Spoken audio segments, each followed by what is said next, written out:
Yesu ngiye gusoza kuri ikintu cyo Gospel TV muri Imana komeza abane nawe aho uri hose. Kuri iyi tariki 23 umwaka wa 2025 ukwezi kwa 11 twaba tugiye kuganira ijambo ry'Imana. Turasanga mu Korinto ba mbere 13 turahera ku murongo wa 4 tugeze ku murongo wa 7.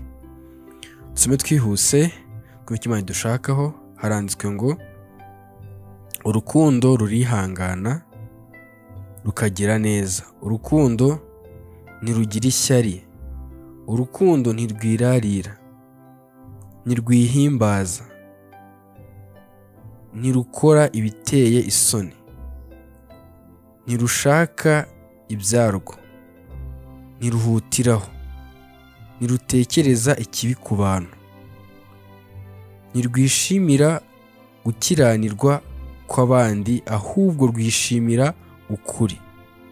7 rubabarira byose, rwizera byose, rwiringira byose, rwihanganira byose.